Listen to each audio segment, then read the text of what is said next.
درود کب ملتا ہے؟ نماز پڑھنے سے نہیں ملتا درود. اللہ نماز پڑھنے پہ ثواب بھیجتا ہے، نماز پڑھنے پہ ثواب بھیجتا ہے، درود پڑھنے پہ درود بھیجتا ہے. اب جس پہ خدا درود پڑھے، جس پر خدا درود پڑھے، اللہ کا پڑھنا ہماری طرح نہیں ہے، اللہ کا پڑھنا ہماری طرح نہیں. ابھی آپ نے سنا نا کہ اللہ تعالیٰ کیسے درود پڑھتا ہے، کیسے درود بھیجتا ہے. وہ فرشتوں کی محفل میں نبی کا احترام اور بزرگی بیان کرتا ہے، لیکن جب امتی درود پڑھتا ہے تو اللہ اس کی بھی شان فرشتوں میں بیان کرتا ہے اور اس پہ رحمتیں نازل فرماتا ہے. سوچو زبان قدرت پر تیرا نام آ جائے تیری شان کیا ہے. زبان قدرت پر اور کب آتا ہے؟ جب تو درود پڑھتا ہے، جب تو دیکھا درود کتنا مقدس اور مقرب عمل ہے.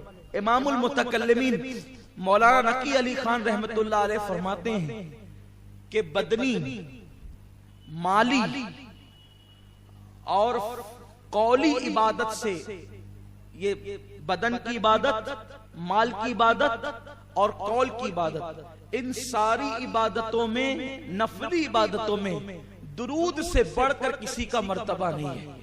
سب سے بڑا مرتبہ درود شریف کا ہے. بلکہ فرض نمازوں کے بعد اگر سب سے بڑا رتبہ کسی کو حاصل ہے تو وہ درود شریف کو حاصل ہے. نماز پڑھ رہا ہے، نماز پڑھتے پڑھتے اچانک دل میں خیال آیا کہ مجھے تو نور محمد بھائی دیکھ رہے ہیں، مجھے تو حافظ غفران صاحب دیکھ رہے ہیں کہ میں کتنی اچھی نماز پڑھ رہا ہوں. اللہ کہتا اٹھا تیری نماز، اور منہ پہ مار دیتا ہے. اللہ تعالیٰ نماز رد کر دیتا ہے. کیوں؟ اس لیے کہ دکھاوا کیا. زکات دیتے ہوئے دکھاوا کیا کہ لوگ مجھے سخی کہے. اللہ زکات کا ثواب نہیں دیتا، اس کو منہ پہ پھینک مارتا ہے. رکوع کیا، اچھا رکوع کیا تو اگر دکھاوا کیا تو پھینک مارتا ہے. لیکن قربان جائے محبوب کی عظمت پر، اگر کوئی درود شریف دکھانے کو پڑھے، ریاکاری کے طور پہ پڑھے، تو اللہ رد نہیں کرتا تو بھی قبول کرتا ہے. اور کہا جاتا ہے کہ بندے اب تیری ریا کو نہیں دیکھوں گا، محبوب کی ضیا کو دیکھوں گا. تیری ریا نہیں دیکھی جائے گی، اب حبیب کی ضیا دیکھی جائے گی، اور ان کے روح کے بددعا کے صدقے تجھے ثواب عطا کیا جائے گا. اسی لیے حضرت ابی ابن کعب رضی اللہ تعالیٰ عنہ حاضر ہوئے، عرض کیا یا رسول اللہ صلی اللہ تعالیٰ علیہ وسلم، میں چاہتا ہوں کہ اپنے 24 گھنٹوں کے 4 حصے کروں اور ایک حصہ میں درود شریف پڑھتا رہوں. آقا کیسا رہے گا؟ سرکار فرماتے ہیں بہت اچھا ہے، اگر اس میں زیادتی کرو تو اور بہتر ہے تمہارے لیے. عرض کی یا رسول اللہ 24 گھنٹے کے آدھے حصے میں اب میں آپ پہ درود و سلام ہی پڑھتا رہوں گا. آقا فرماتے بہتر ہے، لیکن اس میں اور اضافہ کرو تو اچھا. عرض کی یا رسول اللہ پونا حصہ درود و سلام. آقا فرماتے بہتر ہے، اور زیادہ کرو تو اچھا. عرض کیا یا رسول اللہ فرض نمازوں کے بعد رات و دن میں صرف آپ پہ درود و سلام پڑھوں گا. آقا فرماتے ہیں اگر تو نے ایسا کر لیا تو اللہ تجھے دنیا کے غموں سے بھی آزاد کر دے گا، آخرت کے غموں سے بھی آزاد. اس لیے درود شریف پڑھنے کی عادت ہے.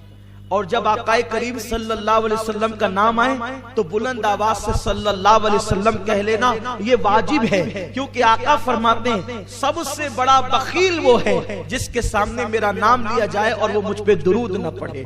آقا کریم صلی اللہ علیہ وسلم کے دیوانوں، اس لیے درود پڑھنے کی عادت ڈالو. کم سے کم روزانہ 313 مرتبہ تو درود پڑھ ہی لیا کرو. 500 مرتبہ پڑھو تو اور اچھا، 1000 مرتبہ پڑھو تو اور اچھا. حضرت سیدنا قطب الدین بختیار کاکی رحمت اللہ علیہ اس وقت تک کہ آرام نہیں فرماتے تھے جب تک کہ 3000 مرتبہ درود نہیں پڑھ لیتے. 3000 مرتبہ درود پڑھنے کے بعد آپ آرام فرماتے تھے. درود شریف کی بڑی برکتیں.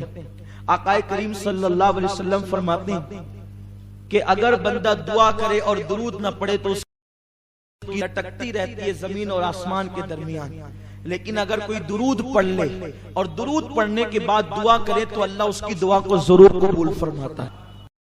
آقا فرماتے ہیں عرش کے نیچے ایک فرشتہ ہے جس کا سر عرش سے لگا ہوا ہے اور جس کے پیر تحت الثری میں ہے، جس کا ایک بازو مشرق کی طرف ہے اور دوسرا بازو مغرب کی طرف ہے. یہ حدیث میں وہ پڑھ رہا ہوں آپ کے سامنے آج.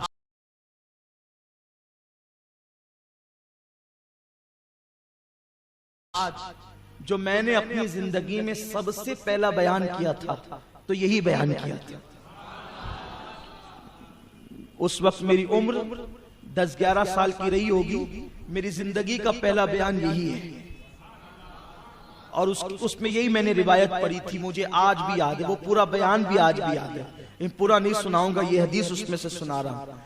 عرش کے نیچے اس کا سر ہے فرشتے کا, اور تحت الثری میں اس کا پیر ہے. اس کا ایک بازو مشرق کی طرف ہے اور اس کا دوسرا بازو مغرب کی طرف ہے. جب کوئی بندہ مومن آقا پر محبت کے ساتھ درود پڑھتا ہے تو اللہ اس فرشتے کو حکم دیتا ہے کہ وہ نور کی دریا میں گوتا لگائے. تو فرشتہ نور کے دریا میں گوتا لگاتا ہے اور باہر آنے کے بعد وہ اپنے پروں کو جھاڑنے لگتا ہے.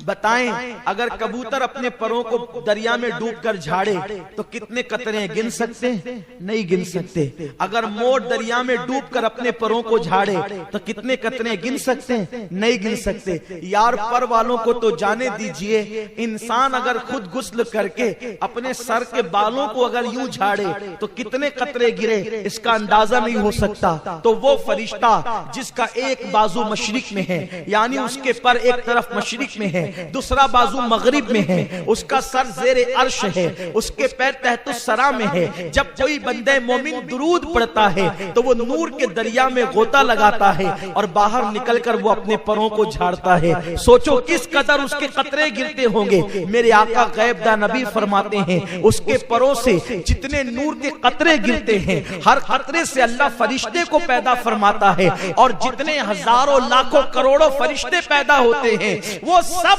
کے سب قیامت تک کے لیے اس کا نام لے کر مغفرت کی دعا کرتے ہیں جس کے درود سے وہ پیدا ہوتے ہیں. توجہ کریں, آپ کے درود سے فرشتے پیدا ہوتے ہیں. اسی لیے پوری کائنات کے اندر اللہ کی 18,000 مخلوق ہے کم و بیش. کتنی مخلوق ہے؟ 18,000 مخلوق ہے کم و بیش. یہ ناک کے اندر جو جراثیم جاتے ہیں وہ بھی اللہ کی مخلوق ہے نا, جس کو جراثیم کہتے ہیں, کیٹانو جس کو کہتے ہیں, وہ بھی اللہ کی مخلوق ہے. ایک سانس لیتے ہیں تو کروڑوں اربوں خربوں ناک میں گھستے ہیں نا, وہ اتنی مخلوق ہے اللہ کی.